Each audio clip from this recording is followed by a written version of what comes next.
What's going on, my adventure dual sport friends? Today we're going to be doing a unboxing with the Britannia Composites Lynx R fairing for my WR250, and I'm going to go ahead and open this up and check out what we have inside.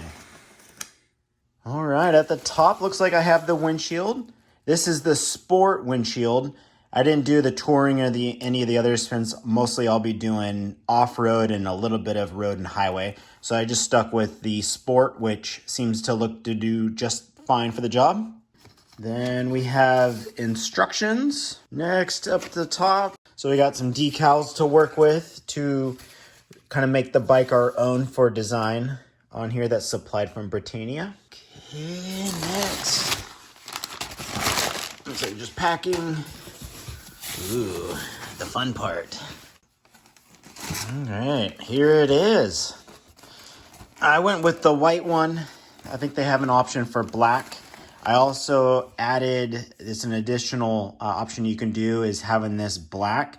It just comes stock white, but I opted for the black here. And then I'm gonna jazz this up, put a bunch of blue and black decals on here, but just to kind of show you, that's a huge size difference from the WR's fairing to the Britannia. So I'm really looking forward to this to really help block out the winds. If you're unfamiliar with the Britannia Composites, it's not just for the Yamaha WR250. This actually is for other manufacturers, KTM, to name another, Honda, Suzuki. They're all on the list. So you can upgrade basically your dirt bike, because even though this is plated, this WR is still kind of a dirt bike, road bike. And what this is gonna gain for me is that now I'm gonna be pushing the wind from going pretty much against my chest. Now we're gonna be sending it over towards the top of my helmet. And looking here in the back, nice LED bulb that looks like it needs to get installed here. And then I believe the top, to my understanding, what I've heard, is this is the Baja Designs. In fact, it actually might have the Baja Designs logo in there. So that's the high beam, and then you have your low beam. And then our windshield we'll install here so we can easily slide it up and down.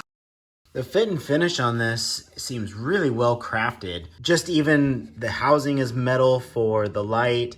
It's not cheap plastic like I've seen on other kind of headlight assemblies. Just the quality of it looks really nice. My only minor complaint, I don't know if it's a manufacturing or happened in shipping, but there's a little chip or like it kind of bumped up.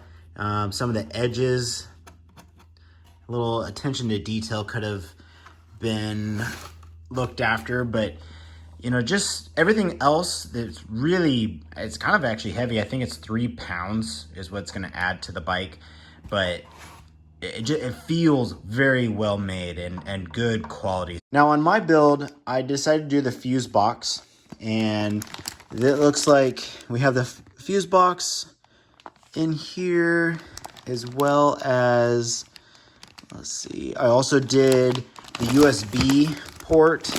You get a dual USB port, so that looks like what that is in here. It looks like that's everything. I thought there was going to be a temperature gauge for your ambient temperature included, but I don't see that in there. Maybe it's something they don't do anymore. My buddy Adam got the one when he ordered it. It came with a temperature gauge. So maybe Britannia forgot about it, or they don't include it. I'll have to do a follow-up with that. But looks like everything else is in there. Then looks like we got another wiring part that'll come in later for the install. So this part will mount up here in the front, and we don't have to relocate our current gauge where we have our speedometer and time and odometer and all that, but that's gonna go inside there. And then now we're gonna have a nice dashboard space to then install our phone mount, GPS, other gauges, more sockets for power, etc. Okay, digging further into the box. Looks like we got a mounting hardware. And then we've got inside this bag. This is the hardware for the windscreen. That way you can go up and down and then tighten down. So that's the hardware. That's the unboxing for the Britannia Composites Lynx R fairing. And next step is going to be installing it onto my 2008 WR250R. Make sure you guys like, subscribe, and follow, especially if you want to see the install of this on my WR. And I'll see you guys on the next episode. Cheers!